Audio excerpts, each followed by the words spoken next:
بکنید. همین موبایل تو اسلامی بکن، موبایلت مؤمن بکن. امروز شیطان خیلی حرفه‌ایه، مثل شیطان 300 سال پیش نیست که زمان اولاغ بوده. امروز شیطان موبایل دستشه، امروز شیطان ماهواره در اختیارشه، امروز شیطان انگلیسی داره صحبت میکنه، امروز شیطان هنرهای نازیبا رو زیبا جلوه میدهد. خیلی مدرنه. امروز شیطان اینترنت و ماهواره و موبایل و کامپیوتر و امکانات زمانش و امکانات عصر دستشه. شیطان امروز حرفه‌ای است، مؤمنین هم باید حرفه‌ای باشند.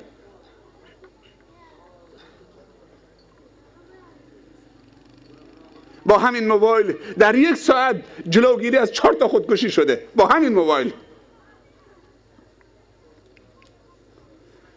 چقدر سوال شرعی دارن، تو اون گوشی دنیاست نمیخواد ببیندش، زنگ میزنه این مشکل دارم راهنماییم کن. موبایل شده وسیله راهنمایی و نجات و ارشاد.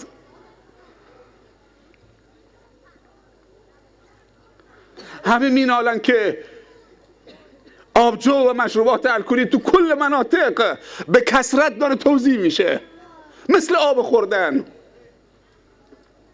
چند سال پیش یادتون بیارید من میشناختم از اینجا کارگرانی می آمدن سرو کار عملیگی میکردن، بنایی و گل میکردن، تو این باغها گرفتار بودن.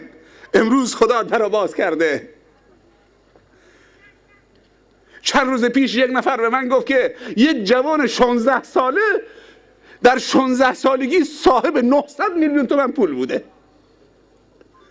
پول خودش، نه پول باباش. 16 سالشه 900 میلیون تومان پول. کار سیگار میکرده. 900 میلیون تومان پول، 16 سال سن. کاش که کار سیگار میکرد. بعد از اینکه به 900 میلیون تومان پول رسید، یه دوستیش از همون دوستان نابابش در گوشش گفت تو خودتو خسته کردید، 900 میلیون تومان پوله، سیگار ول کن نون توش نیست. 16 سالش 900 میلیون تومان. دیگه کارتون سیگار نبر تا سر نمیدونم پشت تنگه فلان و فلانجا تحویل بدید 100,000 تومان بهت بدن. کافیه که یک سرویس مورفین ببرید تا شیراز یا تهران، کافیه 2 میلیارد تومان. این سرویس دیگه چه؟ مورفین ببر، یک سرویسش 2 میلیارد تومانه. جوان 16 سالش 900 میلیون تومان. نمیگم 9 میلیون تومان ها. دانشجو داریم که دنبال 100,000 تومان گرفتاره مسکین.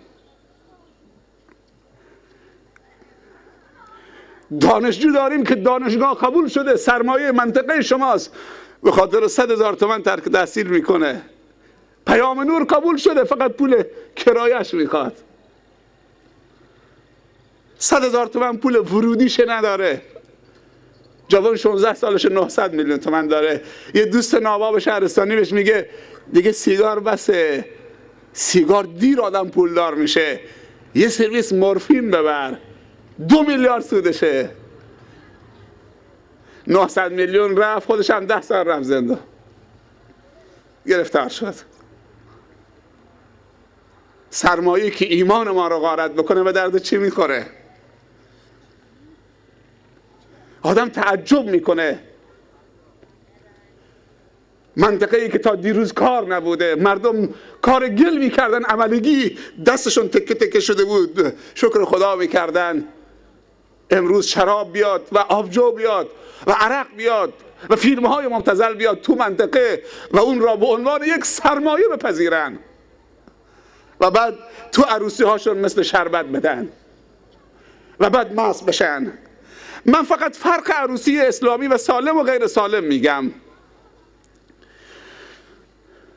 شب جمعه عروسیه، قرار شده مشهورترین خواننده ارگزن و نمیدونم که جاز میزنه، اسمش نمیبرم، تو منطقه بیاد تو عروسی شرکت بکنه، جاز بزنه. ساعت 1 بعد از ظهره. شب عروسی ساعت 9 شروع میشه. ساعت الان 1 بعد از ظهره. آدرس کجاست؟ محله فلانی. نمیگم روستای شما، محله فلانی. عروسی با حضور خواننده فلان. ساعت 1 بعد از ظهر، ساعت 9 عروسی شروع میشه. 9 ساعت مونده. کم کم میبینی که موتورها سه پشت سوارن، دارن میرن میان. بفرمایید عزیزم. چشم انشالله. قربونه. ساعت 1 بعد از ظهر موتورها سه پشت دارن میرن رو خیابونو میان با سرعت، یا تک پشته میره برمیگرده 2 نفر سوارن، میره برمیگرده 3 نفر سوارن. تعداد موتورها زیاد میشه، سرگردونن. حالا ساعت 1:30 شب، ساعت 9 عروسیه. 4-5 تا موتور با هم میشن. ساعت 2 برمیگردن از یه جایی، هر کدوم 3-4 تا پلاستیک دستشونه. یه پلاستیک همون عرق دستساز توشه، یه پلاستیک نمیدونم آبجو توشه، یه پلاستیک میوه توشه. حالا ساعت 2 است. ساعت 2 همه جمع شدن، 5-6 تا موتور، 10 تا موتور، 30 نفر سوارن، دنبال یه جا میگردن. یه کوچه پس کوچه زیر درختی تو دیوار خرابی، همه بچه های من و تو، فرزندان من و تو، چون که پدرانشان میخوان شب جمعه عروسی غیر سالم برگزار کنن. از همون ساعت 1 اینا دنبال کارن. ساعت 4 موفق میشن که شرابشون رو بخورن. ساعت 4 بعد از ظهر، ساعت 1 3 ساعت طول کشیده. ساعت 4 میخورن، 2 ساعت طول میکشه تا نعشه بشن. ساعت 6 نعشه میشن. ساعت 7 میان تو خیابونا.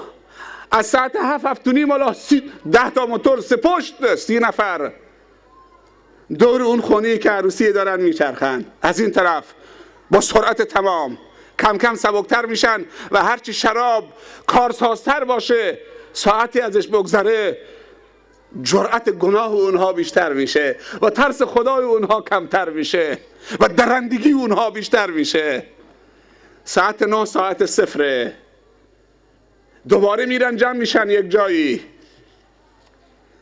این قمیصشون معذرت میخوام یکی این بالا میکشن، یک کابل اینجا گره میدن، هر کدوم هم یک موکدبر تو جیبشون. میخواد نماز جمعه بره یا نماز عید بره. عروسی غیر سالم یعنی این، یعنی جوان از ساعت 1 بعد از ظهر دنبال کابل و دنبال موکدبره.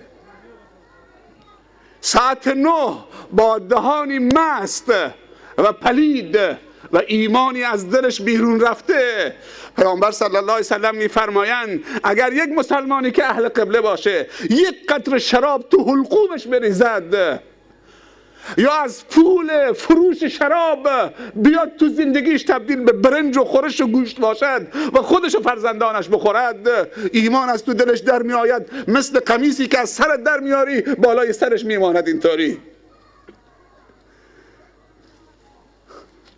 و اون قدر از خدا فاصله میگیرد با یک قطره شراب که تا 40 نماز جرأت ندارد که نزدیک نماز بشود.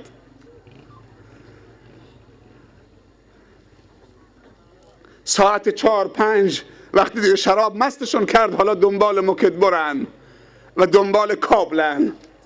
با نیت کابل و موکدبر میاد تو عروسی شما پدرم، برادرم، مادرم، خواهرم، برادر مسلمانم، به قصد عروسی شما، به قصد موکدبر و کابل با خودش میاره.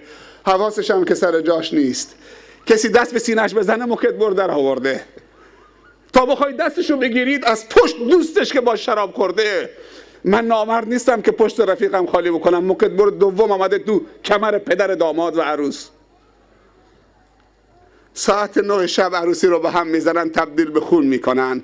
عروسی تمام میشه، کینه ها میماند، آدم کشی ها شروع میشود، همدیگر را کمین میگیرن، در مستی همدیگر رو خرد کردن، اما بعد دیگه در هوشیاری کمین میگیرن، در غیر عروسی کمین میگیرن. به ما توهین کرد، خانواده ما را زیر سوال برد، بچه منو کتککاری کرد. ها پسر تو مست بوده سر عروسی، موکدبر در آورده. دیگه پشت درخت و پشت تپه کمین هم میگیرن در حالت هوشیاری که انتقام فلان عروسی رو از فلان طایفه بگیرن. و همجور وقتی خون به میان آمد دیگه آدم آرام نمیگیره. از کجا شروع شده؟ از ام الخبائث، 10 نفر در شراب پیامبر لعنت کرده، 10 نفر. اون فروشنده، اون